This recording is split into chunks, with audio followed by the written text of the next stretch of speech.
বাবা, এই নাও তোমার চা।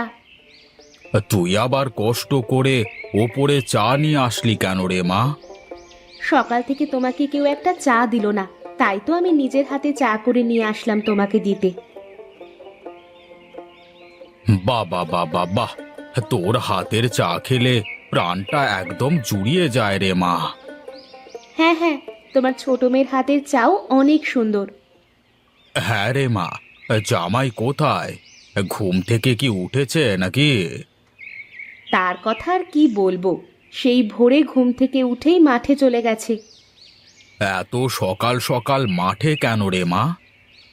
মাঠে নাকি ধানের চারা লাগানো শুরু করেছে, বেশ কয়েকজন মাঠে কাজ করছে, তাই তো সে ভোরে উঠেই চলে গেছে।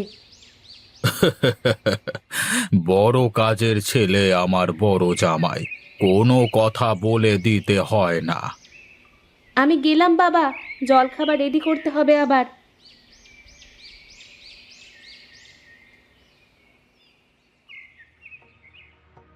কই গো, তোমার কি ঘুম ভাঙলো? এত বেলা অবধি ঘুমিয়ে থাকলে যে শরীর খারাপ করবে। ও, আরে এত সকাল সকাল কি শুরু করলে বলো তো? বলি জামাইবাবু সেই সকালে উঠেই মাঠে চলে গেছে, আর তুমি পড়ে পড়ে ঘুমাচ্ছ এখনো? আরে দুষ, বাদ দাও তো ওই ছোট লোকের কথা। সকাল 10টার আগে ঘুম থেকে কারা ওঠে জানো? আমার অত জানার দরকার নেই। তুমি এদিকে এভাবে পড়ে পড়ে ঘুমাও, আর ওদিকে জামাইবাবু বাবার মন জয় করে সব সম্পত্তি নিজের নামে করে নি। শোনো গিন্নি, আমার মাথায়ও কি কম বুদ্ধি আছে? দেখো দেখো, সময় মতো বাজিমাত করে দেখাবো। এখন যাও যাও, আমার জন্য 1 কাপ চা নিয়ে এসো, যেন গরম গরম হয়, বুঝলে? ঠিক আছে, তুমি চোখে মুখে জল দিয়ে বসো, আমি চা নিয়ে আসছি। কে জামাই? শরীর স্বাস্থ্য তো দিন দিন বেশ ভালোই হতে চলেছে। হ্যাঁ বাবা, হে আপনার মেয়ে যা যত্ন করে খাওয়ায়, তাতে তো মোটা না হয়ে উপায় নেই। তা শুধু বসে বসে খেলে যে শরীর নষ্ট হয়ে যাবে, একটু কাজ কাম করলে যে শরীরটা ভালো থাকে। কি যে বলেন বাবা, আপনার এত অর্থ সম্পদ আছে, কিন্তু আপনার মাথায় বুদ্ধি একদম কম। কি বলো জামাই, আমার মাথায় তাহলে বুদ্ধি কম?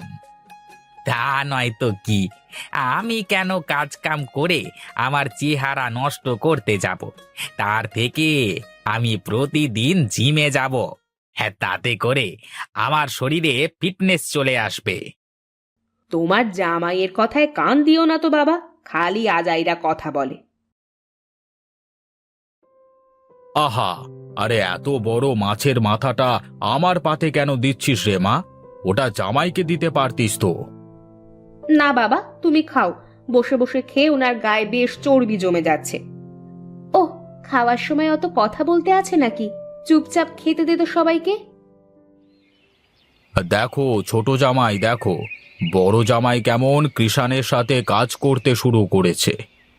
তাছাড়া কি আর করবে বলুন বাবা? আমার মতো তো আর শিক্ষিত না, অন্য কিছু তো আর করে খেতে পারবে না। আরে না না জামাই, তোমার কোথাও ভুল হচ্ছে। তুমি বোধহয় বড় জামাইয়ের ব্যাপারটা ভালো করে কিছুই জানো না।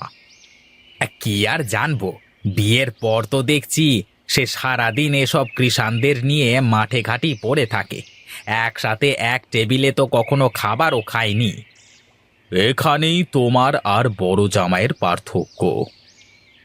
বাবা, আপনি এই রোদের ভেতরে কষ্ট করে আবার আপনার আসবার কি দরকার ছিল বলুন তো?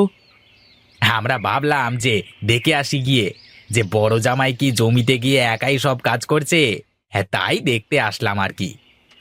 কি যে বলো ভাই, তুমি তো লাট সাহেবের বেটা। আমার মতো মাঠে নেমে কাজ করলে বুঝতে মাটির কত গুণ। মাটির আবার কিসের গুণ থাকে? মাটি তো মাটি হয়। তা জামাই বাবাজি, তুমি বাড়িতে গেলে না, খাবারও খেলে না। খাবার তো খেয়ে নিয়েছি বাবা, কৃষাণদের সাথে ভাগাভাগি করেই খেয়ে নিয়েছি। বাহ বাহ বাহ বাহ বাহ বাহ, কত সুন্দর করেছো বাবা। তা কাজ কদ্দূর? এই তো বাবা, আর এই জমিটা হলেই সব লাগানো শেষ। ঠিক আছে বাবা, তাহলে কাজ শেষ করে তুমি আসো, আমরা যাই দেখি, ওদিকটা দেখে আসি গিয়ে।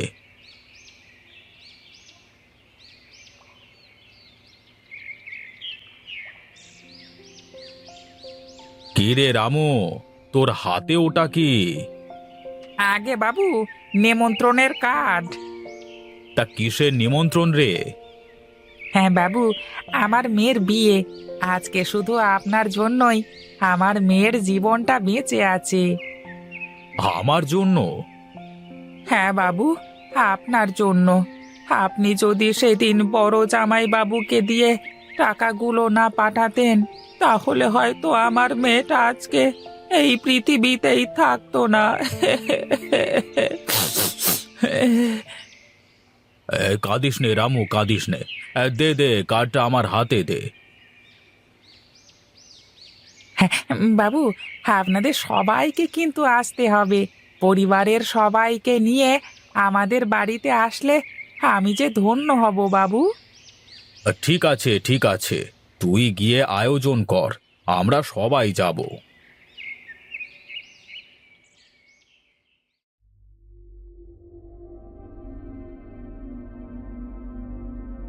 হ্যাঁ, এভাবে চলতে থাকলে তো একদিন এই ঘর বাড়ি মাঠে জমি সব চলে যাবে। কি হলো জামাই, কি বিড়বিড় করছো, বলো দেখি শুনি। কি আর বলবো, আপনি কি কোনো খোঁজ খবর রাখেন? আপনার বড় জামাই কি করে? আহা, কি করেছে সেটা বলবে তো আগে। আপনার বড় জামাই রামুর মেয়ের চিকিৎসার জন্য অনেক টাকা দিয়েছে। চিকিৎসার জন্য দিতেই পারে, রামু তো আমাদেরই কৃষাণ। তাই বলে রামুর মেয়ের বিয়ের সমস্ত খরচও সে দেবে? এটা কোনো কথার কথা হলো?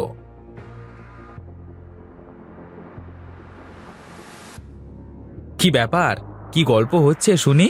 শ্বশুর আর জামাই মিলে? না মানে, ওই ছোট জামাই বলছিল যে। আমি বলছি বাবা, রামু তো আমাদেরই কৃষাণ। ওর মেয়ের চিকিৎসা থেকে শুরু করে বিয়ের সব খরচ আমি নিজেই মিটিয়েছি। বাবা বাবা বাবা বাহ, খুব ভালো কথা। এই জন্যই তো বলি যে দিন দিন মানুষের সম্পদ বাড়ে আর আমার শ্বশুরের সবকিছু কমে যায় কেন? কি বলতে চাও বিনোদ? তুমি না জেনে শুধু বাজে বকছো কিন্তু। হ্যাঁ তাই তো, আমি তো শুধু বাজে বকি।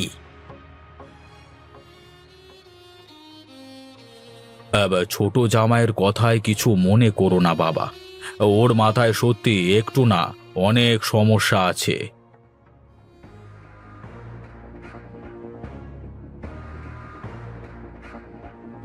কি গো, তুমি এভাবে ছুটাছুটি করতেছো কেন? তোমাকে কেমন অস্থির মনে হচ্ছে? কেন হব না, কেন হব না বলো? এ বাড়িতে আমি যে ছোট জামাই, আমার কথার কি কোনো মূল্য নেই? আহা, কি হয়েছে বলবা তো। কি আর হবে, তুমি কাল সকালই তোমার বাবাকে বলবে তোমার ভাগের সব জমি যেন তোমাকে বুঝিয়ে দেয়। কিন্তু কেন? বাবার যা কিছু আছে সেসব তো আমাদের দু বোনেরই। সেই জন্যই তো বলছি, তোমার জামাইবাবু যেভাবে দান বাক্স খুলে বসেছে, তাতে দুদিন পরে হাতে থালা নিয়ে উঠে যাবে। তার থেকে ভালো তুমি তোমার ভাগের জমি তোমার বাবার থেকে বুঝে নাও, বুঝলে? ঠিক আছে, তুমি একটু শান্ত হও, আমি কালই বাবাকে বলবো সব। এখন চলো, সবাই তোমার জন্য না খেয়ে বসে আছে, একসাথে খাবে চলো। হ্যাঁ ছোট জামাই, বলো তুমি কি বলবে, আগে তোমার কথাটাই শুনি। আমি কি আর বলবো, আপনার মেয়ের ভাগের যে জমিটুকু পায় সেটুকু তাকে বুঝিয়ে দিলেই হবে। ব্যাস, এটুকুই? আর কিছুই চাওয়ার নেই তোমার? এছাড়া আর কি চাইবো? এখন তো তাও কিছু না কিছু পাচ্ছি, কদিন পরে তো কিছুই থাকবে না। আপনার বড় জামাই তো হাতেমতাই হয়ে গেছে, তাই না? দু হাত খুলে দান করে চাত্ত সব। দেখো বিনোদ, তুমি কিন্তু আমার জামাইকে অপমান করে যাচ্ছ। তুমি জানো ওনার সম্পর্কে সবকিছু। আমার জানতে আর কিছু বাকি নেই। শ্বশুরের টাকায় ফুটানি দেখানো। দেখো ছোট জামাই, আমার সব সম্পত্তি তো আমার দুই মেয়েই পাবে, কিন্তু তুমি হয়তো জানো না আমার এই সম্পত্তির উপর বড় জামাইয়ের কোনো লোভ নেই। কি বলেন বাবা? হ্যাঁ জামাই, তুমি জানো না, রামুর মেয়ের চিকিৎসা আর বিয়ের জন্য যত টাকা সব প্রতাপ তার নিজের টাকা থেকে দিয়েছে, এবং সে আমার একটি টাকাতেও হাত দেয় না। কিন্তু তার তো কোনো ইনকাম নেই, আপনার টাকা ছাড়া কিভাবে চলে? শোনো জামাই, বড় জামাই বিদেশের এক বড় কোম্পানিতে চাকরি করে। তার মাসিক বেতনের কথা শুনলে ভয় পাবে। তারপরও দেখেছো সে কিভাবে মাঠে নেমে কৃষাণদের সাথে কাঁধে কাঁধ মিলিয়ে কাজ করে। শোনো ভাই, আমি আর কদিন আছি, তারপরেই চলে যাব। আবার কবে আসবো জানি না। আমার এসব সম্পদের প্রতি কোনো লোভ নেই। এসব সম্পত্তি তোমার আর আমার আদরের শালী মিনতির। এখন থেকে তোমাদেরই এসব কিছু দেখাশোনা করতে হবে। আমার আমার ভুল হয়ে গেছে দাদা, আমি না বুঝে। আরে না না, এতে তোমার দোষ কোথায়? আমি তো সবাইকে বলেছিলাম যে আমার সম্পর্কে কাউকে যেন কিচ্ছু না বলা হয়।